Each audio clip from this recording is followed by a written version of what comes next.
All right, welcome to our study tonight. We're in John chapter 11. We're going to begin in verse 12. And our series is titled Finding Faith in a World of Unbelief.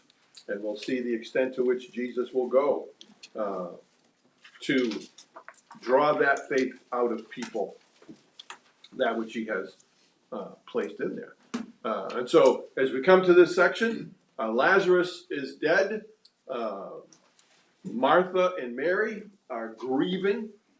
They are despondent. And like most of us, when we get really, really down, unless you're really, really strong in the Lord, you begin to question God. Why did this happen? You know, that kind of thing. And so they're really disappointed and they're down. The disciples are resisting Jesus when he wants to go back to that area, because in their eyes he's taken a great risk to go back there, because the Jews, the leaders of the Jewish sect had tried to stone him, you know, and they're still there probably with their rocks ready to fly. And Jesus responds that he's going, and he's got some things to do. So let's read in verse 12.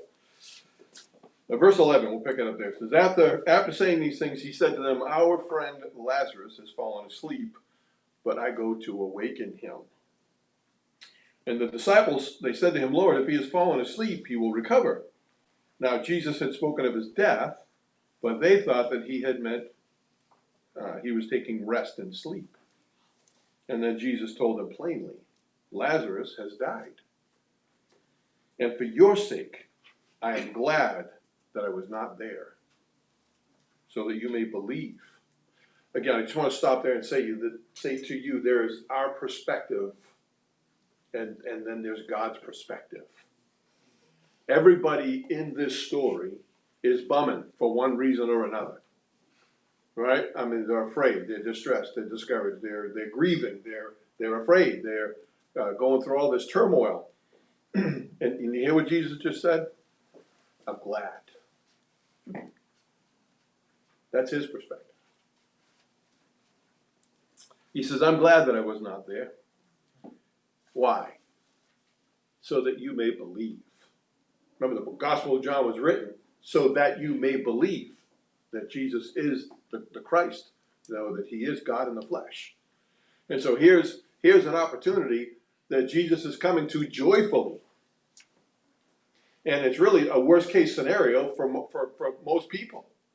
You know, that a loved one has perished in their eyes, has died. But remember, I said last week that Jesus does not live in the same dimension that we live. You know, I want to use the word dimension because I could say in the same world that we live in, but that may bring up questions that they're ancillary. But he doesn't live in the same dimension. He doesn't see things the way we see them. He doesn't live things the way we live them. I like his perspective. Yeah. So that you may believe. But let us go to him. And so Thomas, called the twin, said to his fellow disciples, let us go also, that we may die with him. There's a positive perspective. A great positive outlook. And now when, not only is no one going to die, but someone who they thought was dead, or someone who was dead, is going to live. You know, so flip that script on you, Tommy, right? Thomas. So now when Jesus came, he found that Lazarus had already been in the tomb for 4 days. Now remember what we had said. By the time that Jesus sent the message back, Lazarus was already dead. Right? And so, or by the time the message got back to them. And so, now when Jesus came, he found that Lazarus had already been in the tomb 4 days. Now Bethany was near Jerusalem, about 2 miles off, and many of the Jews had come to Martha and Mary to console them concerning the brother. And so when Martha heard that Jesus was coming, she went and met him, but Mary remained seated in the house. And Martha said to Jesus, Lord, if you had been here, my brother would not have died. Now, jump ahead to verse 32. That's Martha. What does Mary say in verse 32? Now when Mary came to where Jesus was and saw him, she fell at his feet, saying to him, Lord, if you had been here, my brother would not have died. Now, what do you think Mary and Martha were telling each other while they were waiting for Jesus to come? Right?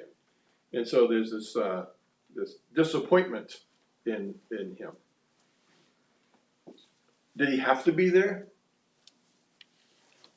for Lazarus to be raised? No, they'd already seen that. They'd already seen that back in chapter 4 when he raised the centurion's son. You know, he wasn't even there. He doesn't have to be there. So listen, when you're going through these kinds of really excruciating, even difficult and times of turmoil, remember that God already has the check in the mailbox. Right? God's already got the check in the mailbox. I've always said he knows the beginning of a trial. He knows the end of a trial. And all that matters is how we act in between. That's all that matters. How do we respond to that trial? How do we glorify God? Right? If you were there with these folks, right, and you had this gospel already written, like we do, right? So you've got all this information and you're with Jesus and you're looking at everybody crying, right? And it's like, you're just standing there with Jesus and you're kind of smiling, maybe, right? Because you're like, I know the end of this story. I know what's going to happen, right? What else do you know? They don't have to be doing all this. They don't have to be going through all this, right? If they truly trusted in Jesus the way that he wants us to trust him, if they truly believed in him, then there can be the gladness that Jesus is talking about, right? And so he's so casual, right? Our friend Lazarus has fallen asleep, but I'm going to wake him up. You know, that's how we would say it, right? I'm going to wake him up. And so the disciples are thinking maybe he's just, he's really down with a cold or a flu or, fighting something off like Rick has last week or so. Needs some rest. And so Jesus says, right, it's there in verse 12. They said to him, Lord, if he has fallen asleep, he'll recover. He's going to be okay. And now Jesus had spoken of his death. Again, we get the insight, but they thought that he meant taking rest and sleep. We saw that in Thessalonians, when we were studying Thessalonians. It's 3 different ways that the Bible uses the word sleep. And so we have to ferret that out of the text, right? And so even them, the disciples, as they were hearing him speak, didn't know exactly which one he meant, obviously, right? They were getting that wrong.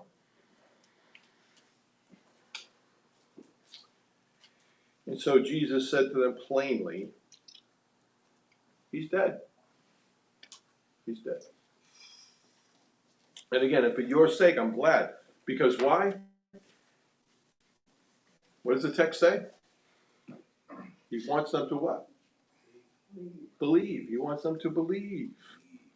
I'm glad I wasn't there, so that you may believe. Believe what? What does he want them to believe? What does he want them to see?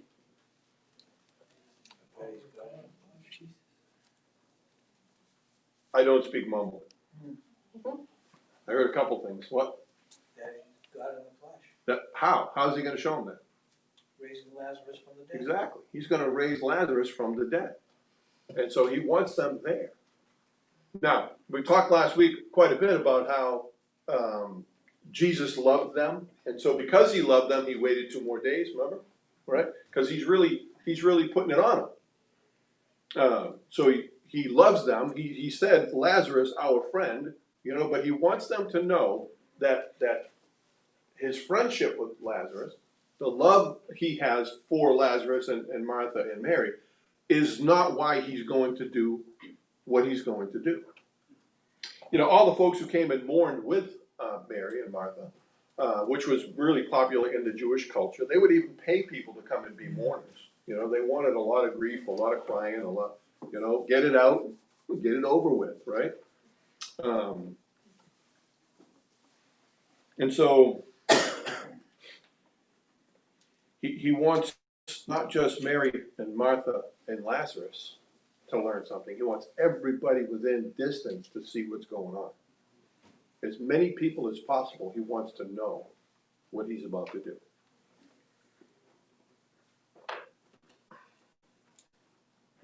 And again, he says, Lazarus has died. It's like, okay, he's dead. Let's go to the next, let's go to the next phase here. 15. He says, I'm glad I wasn't here so that you may believe, but let us go to him. Let's go find out where he's at, and let's get there. And so again, Thomas called the twins, said to his fellow disciples, let us go that we may die with him. Now, there's kind of a double-edged thing going on there, right, with Thomas. On the one hand, he's not really exercising a lot of faith here in the sense that this is going to work out for the good, right? But he's very fatalistic about the whole thing. We're just going to die. But he's also very brave, isn't he? Right? He's very brave. He's uninformed, but again, resolute and resigned. And what? What else is he? Out of all those things, he's brave, he's uninformed, he's resolute, he's resigned. But what else is he? Loyal. Very loyal. Yeah. Anything else? Pessimistic? He's wrong. He's wrong. That's exactly what I was looking for. He's completely wrong.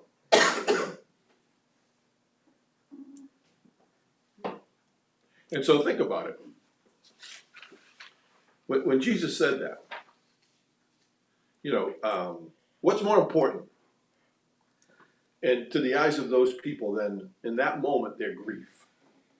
What's more important to them? Right? What's more important to them than the despair that they're going through at that moment? What's more important than the death of Lazarus? Brother, friend, and neighbor to all these people who are going to show up. What's more important than that? What's more important than the disappointment they had in Jesus himself? If you had been here, I mean, can we kind of pull out of that? They were saying to him, "It's your fault. He's dead." Right? What's more important to Jesus through all of this? It shows them what he's going to do. Yeah, he wants to show them who he is. Believe. He wants them to believe. So had they believed, what would this have looked like? If they had believed, how different would their grief look? How different would their despair look? Now, add to that, when you're in grief and when you're in despair, what else is going on? Right? All kinds of confusion and chaos in your thinking, right? All kinds of turmoil is going on. None of this. And so when we're going through things, as Tricia was going home to get the check that she had no idea was there, how much grief and turmoil do we put ourselves through instead of saying, I know the end of the story. Yeah, God's God. How many different times in Scripture has he told us? He's got to take care of it. So like Richie was saying, we can stand tall through trials, through these kinds of difficulties. We can stand tall. We don't have to fall prey to all of that stuff that becomes. You see what they did? When they began to blame Jesus at the fullest extent of that. Let's say they were very disappointed in him all the way over to blaming him. They're distancing themselves from him. And what becomes more important to them? Their grief, their despair, right? All that stuff. Their grief and despair and his death and their discouragement, all that stuff becomes very important as it screws you into the ground, right? So when's the time to get a hold of that stuff? Early, right? Early in the trial, right? Remember who he is. Remember, he knows the end of the story. Remember, whatever the end of the story is, it's already done. The checks in the mail, check's not in the mail, check's in the mailbox. And it's sticking out so you know it's there.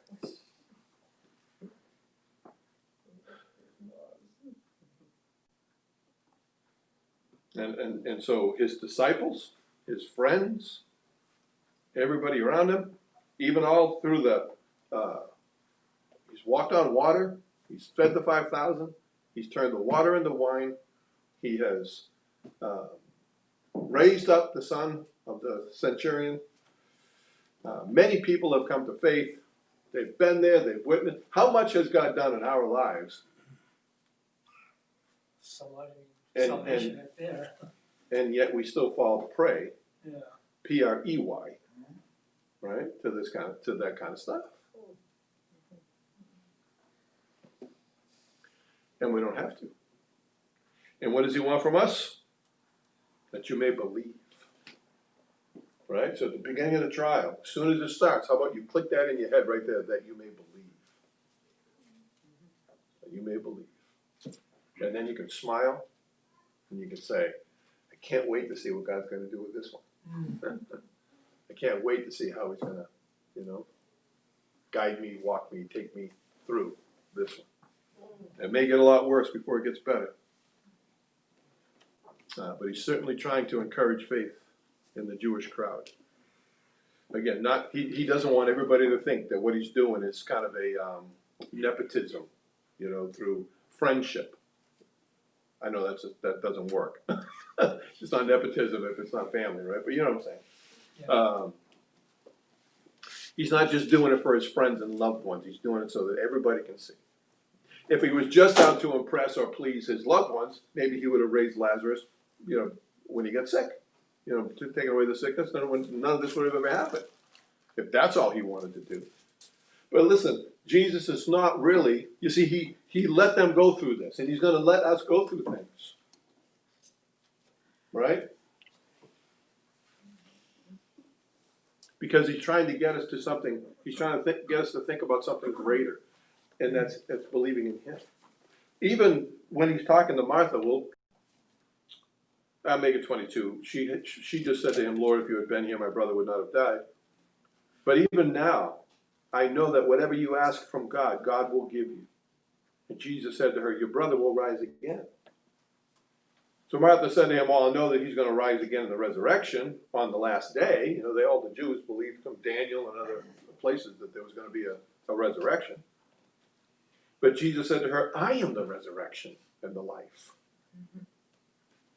It's me. You see what he's saying? It's me. That I want you to believe. And I want you to believe it's me. There's no resurrection apart from Jesus. There's no eternal life apart from Jesus. I am the resurrection and the life. Whoever believes in me, though he die, yet shall he live. So he's not promising them the prevention of death. Jesus, what was important to Jesus wasn't preventing their grief.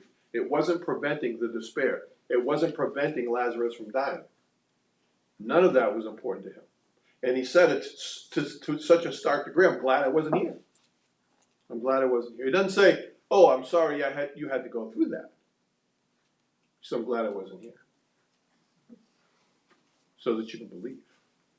Because we talked about it last week, Lazarus has been dead 4 days. The Jews believed that after the third day, the spirit left the body, and so there was no longer any hope. We have today, in our culture, awake. They call it awake. You know why they call it awake? because they're waiting a number of days to see if you awake. That's what they're waiting for, because people, they didn't have the technology to know if somebody was actually comatose or, or dead or whatever, so they started to give them 3 days or a certain amount of time to see if they would wake. So that's what they were doing here. So by the day 4, they knew he was dead. And so when he raises him from the dead, they know that this is not something else, but it's an actual resurrection from the dead. That's later on when I think it's Martha says, Lord, but he's gonna stink by now, because it's been 4 days. All right, so a 4-day man. Remember, Jesus was called the consolation of Israel. So I think we can stop there tonight. And anybody have any response to that? Any questions or comments or insights or anything that got stirred up while we're talking? I'm just thinking, they were saying, they had the wrong perspective. And they were just negative, but God just wanted them not to see that. He wasn't. But if they just believed in the beginning, they would have less pain and sorrow at that point, and they could probably be a testimony to the other people and say, yeah, believe Jesus, he's gonna just take care of it. They get this. Other people would see their own faith shine out. Right. Our world has almost made it an obligation on God to prevent any of those things from happening to us. Right? Keep us from despair. That's kind of what they were doing. Oh, if you had been here, he wouldn't have died, and we wouldn't have had to go through all that. Right? Let's add that in. Like it's like God's some kind of obligated now to prevent any bad things and always bring us comfort and consolation and all those kinds of things before anything bad ever happens. That was important to him. No. That's important on our side, not important on his side.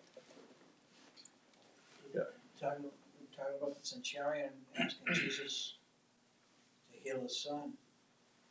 He said, I'll go to him. He said, no, just say he'll be That's well. right. Yeah. Because the centurion believed that Jesus could do it, right then and there. So when the centurion went home, his son was well. That's right. Good. Excellent. It's, I think one of the things is, we all know God's biggest pet peeve is, to have other gods before him. So, they should trust in him before anything else. And put him before anything else. And if they did that here and believed what he said, they would have been like on an even keel. Right. Yeah. Yep. And let me clarify. We said it before. Grief, appropriate grief, is God's not trying to prevent that. When He wants us to grieve. He doesn't want us to be stoic. And I always tell people when I'm in that situation, I say, listen, and I pray for them that they will grieve fully. That they'll really be able to grieve completely. And so that's fine, that's appropriate. I'm not saying you shouldn't grieve or that somehow grief is wrong.